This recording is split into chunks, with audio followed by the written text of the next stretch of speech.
Hello there and welcome back to my channel. Today on my bench is my Sony PS-FL7 Linear Record player. I've had this for about 7 or 8 years. This is my daily driver record player. I use it quite a lot. I've got about 3 of these, or linear record players anyway. I've got this Sony, I've got a Mitsubishi LT10, I believe, which is a vertical stand-up one, and a sharp one, which is buried away in the loft. And this particular one, again, was an eBay purchase about 7, 8 years ago.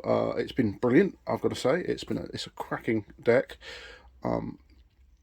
When it turned up, it had been through the wars through the post. I think it was Hermes or DHL or one of those other electronic scrambling machines.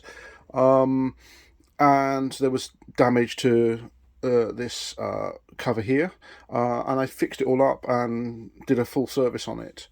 And it's been running fine up until probably about a week ago when I was playing a record I just got from a second-hand shop, and it started to skip. And I thought, okay, well, is this the record itself? And it wasn't. And what was happening is that the actual linear arm itself was getting stuck about halfway across and wouldn't go any further.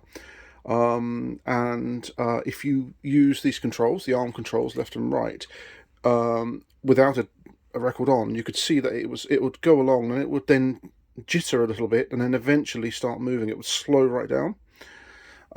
So I'm going to open it up, have a look, see what's going on inside this. I've been trying to get another one of these as a spares, so I'd like to really get this up and running and working nicely, because I was about to play a record today when it just wouldn't move the arm, and I had to give it a little nudge. So I think there's some dirt there, or one of the belts is slipping or needs cleaning, something like that.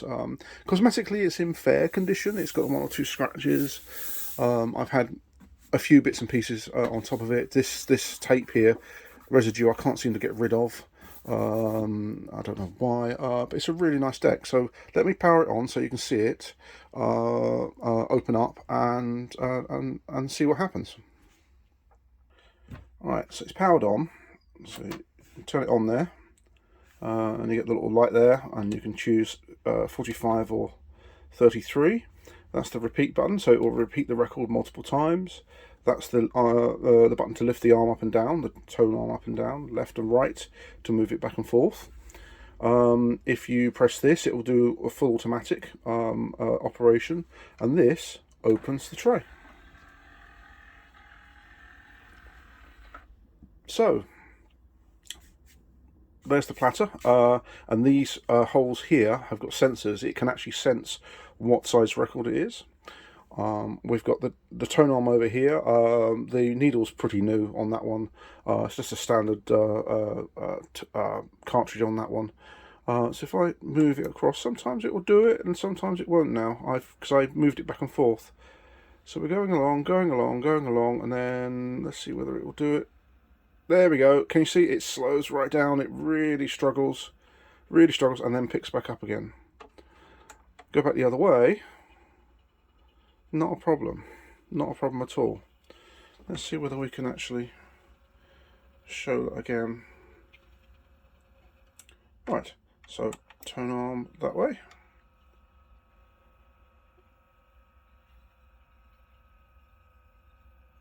And there we go, it's slowing down a little bit. So it's a little bit sticky. Now, what this does when it's actually playing is that as this is tracking the actual record, the actual arm moves like that. So as it tracks the record and it's spiraling inwards, it starts to move like that. And when it moves slightly, there's a little sensor which detects, oh, okay, let's move the motor, and it will move the entire carriage just a tiny fraction, and it will keep up like that. So that's how these linear record decks work, is that they have a sensor which basically, as it's moving down the groove on the record, oops, a bit dusty,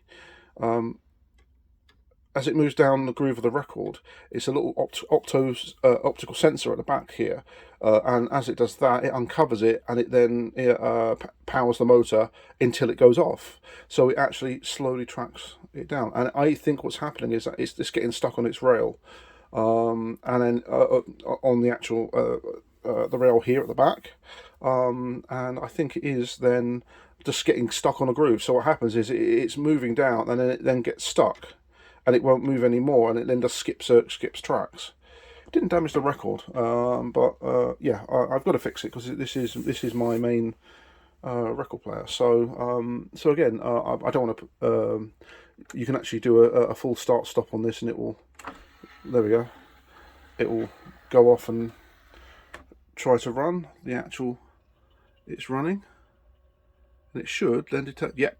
So it says, actually, I haven't got a record. So what I'm going to do is I'm going to open it up and have a look.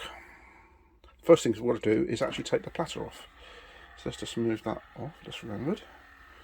So we then take that off. And then try and do this one-handed. No, it's not going to go.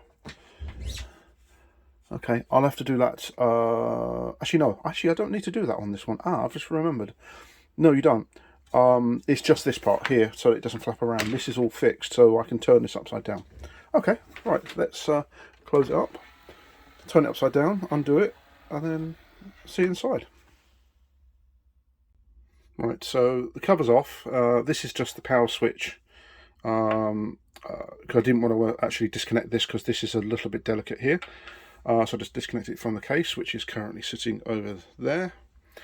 Yeah, this is the main unit itself. So if I do that, you can see how it works. It pulls out, and when I got it, I think there was a piece of plastic on this corner here, had actually cracked in transit, and I essentially super glued it all back together again, and it's been fine. You've got a teeth here on a strip, and what happens is that's how it pulls itself in and out. There's actually let's see whether I can actually. You see here, there's actually a greased bar with teeth on, and so it just literally just like pulls itself in and out using that. Here's the actual tone arm itself. It's on a rail here. It's possible that the grease has gone a bit crappy, so what I'm going to do is I'm going to clean up this bar here, and then try it again. Really simple, and put some extra some new grease on there. So as you can see, there's the part of the bar there and here. So let me just clean that up and re-grease it. I've greased the rail, but it's still doing it. And there's cables at the back there, and they seem to be dragging a little bit. There it goes. It's starting to really slow down. That's what this grease at the back is for, is where the cables can rub at the back and it doesn't chafe the cables. It's going back the other way. It seems absolutely fine. So I wonder if this actually is capacitors. Maybe the current going to the motor is being limited by a dodgy capacitor of some sort, or something like that. It's just not got enough torque to pull it across.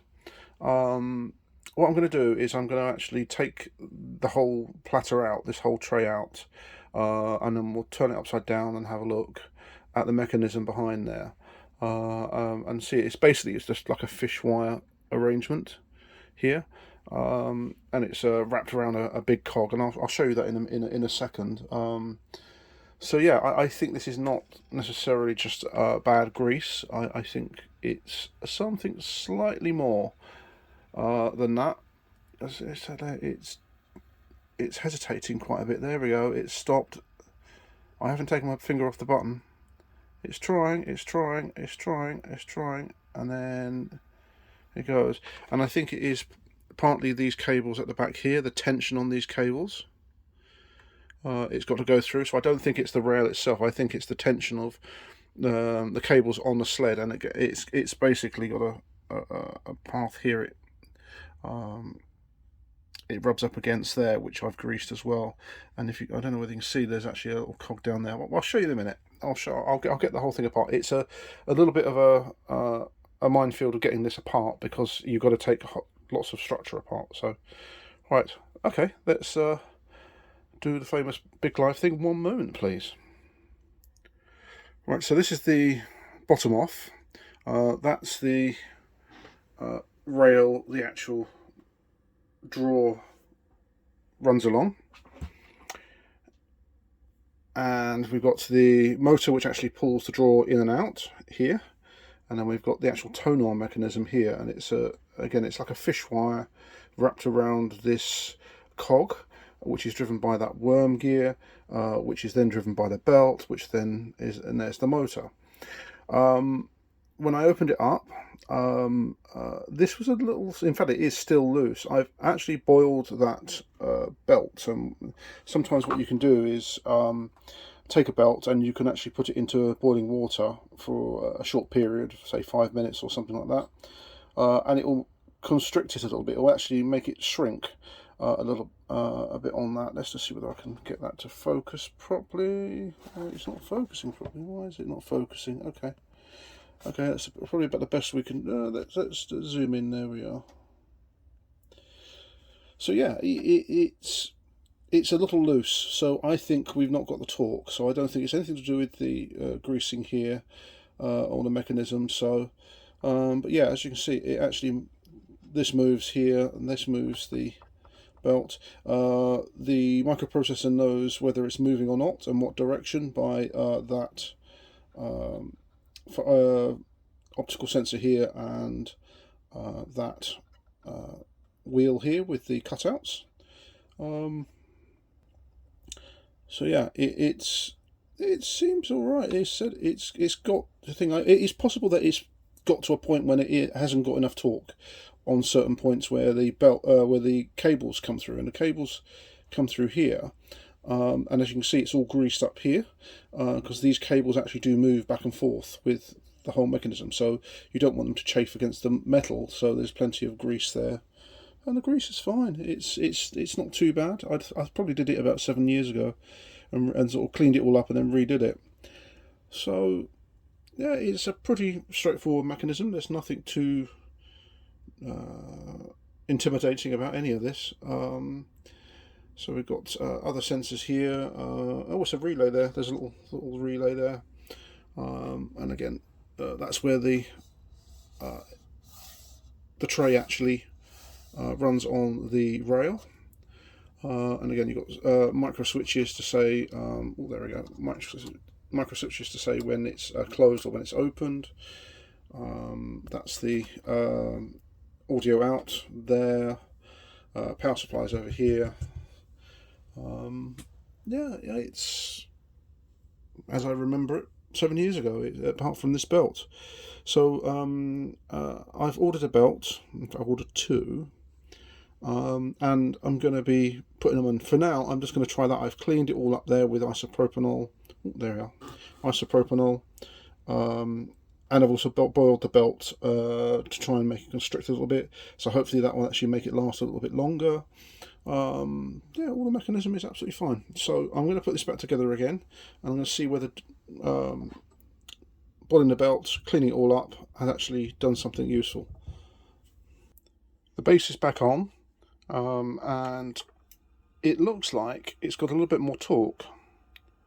So it's not slowing down. So it's about there when it starts slowing down.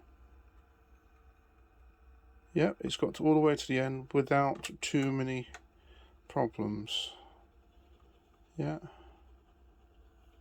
And I think it's the torque of trying to overcome the cable tension, which is causing it to, there we go. Still a little bit. I can see it just sort of slow down a very tiny amount, but hopefully that will suffice until I can get myself into a new belt on this machine. I can boil the belt again, that's not a problem.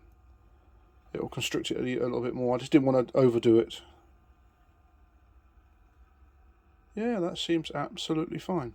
So with these machines, and this is why I like linear record decks, is that you don't have to place the actual arm onto the record and you hear the crackle and scratch it, the record and stuff like that. What you can do is you can actually position it, and then you can then, if I just move it to there, and then I can press the tone arm down and it places it directly. Also, it is subjective, a little bit subjective, but with a tangential record player with tangential arm, as it comes in to the center, it changes the angle of the needle, so it has to go in an arc. Whereas with the linear, that actually creates an imbalance on one channel. And I have seen people do research on it, and it's reasonably convincing that actually, as it goes across, it actually creates an imbalance in the left and the right channels.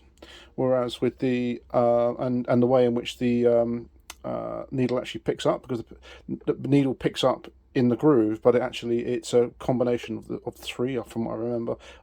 Go and have a look at how record players work. I'm not going to do exactly how they work here. But yeah, so a linear record player actually tracks the groove on one plane of the actual disc rather than as an arc, and that actually keeps the stereo separation and the actual the volumes of the left and the right pretty much the same. Somebody did do a video somewhere on YouTube where they actually had a 3 kilohertz tone or something like that, or was it a 2 kilohertz tone on a record player, on a disc. They'd actually cut a disc, and actually they then did one of these, and they did a standard record player, and they compared it in Audacity, and you could see a difference. It was minute, but it's a difference. So I do prefer these. They seem to be better on the records, and not so hard on the records where you're trying to find exactly the right ones.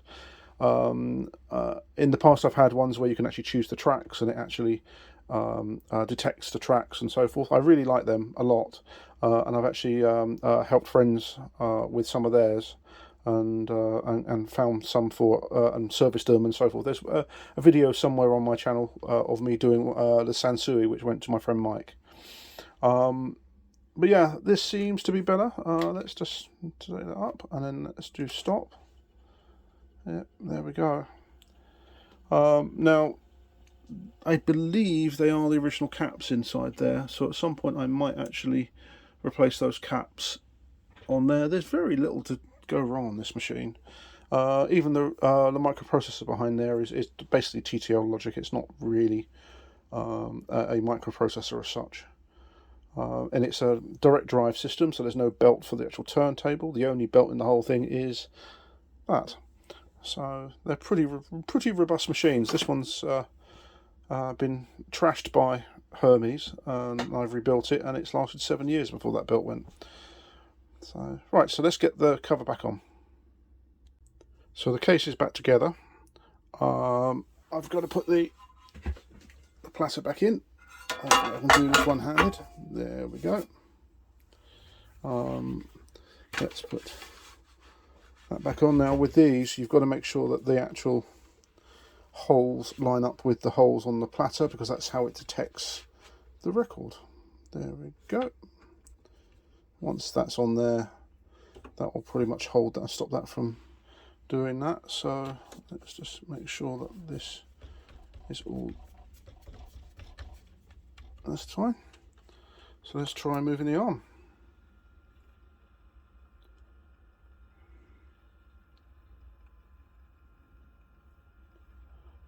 Is it going to stick? No, there we go. It's done a... Ooh. Ooh. Whoops, I pressed the wrong button. There we go.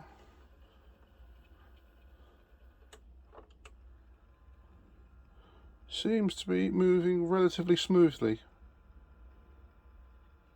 So that should suffice until the belts turn up, which have been ordered. So okay, well, thanks for watching on this one. This is a really lovely record player. I absolutely love this. There are other models on here, the PS-FL7 and 77 II and other ones. They go for really good money. Like one of these I've seen on eBay, just an average one is about £250. They go up to about 300-400. My friend Will had one of my, I think it was the PSFL's 99, which was a fantastic machine where you could choose the tracks, and it was just an incredibly rare machine. And he had that from me, and I think it's now worth about £600-700 because they're just so rare. They do break, unfortunately. This is like 1982, 83, 84. They do suffer from problems. This one here has got the flap is a little bit wonky because it got broken, but it actually does still work quite nicely. So okay, I'm going to go and put this back in on my hi-fi. Now I can't show you it working as such because I'm going to get a content match if I play any records. There might be one or two actually. Let me see what I can come up with. Right, hold on. The record player's now back in its place in my hi-fi. Max and Safi are in their bed. I found a record which I doubt whether it's going to be contact matched, purely because it was produced and created by my uncle Darren in the late 80s with a singer called Jonathan Stevens. I haven't heard this in quite some time. I've just given it a quick clean up. Let's give it a spin. And again, all copyright of this record. This is not mine. This is somebody else's. I'm just hoping that it will go through YouTube and you can have a listen. It is 80s goodness in a light-hearted way. So okay, there we go. And then I press. It might be a bit crackly at the start, I would have thought.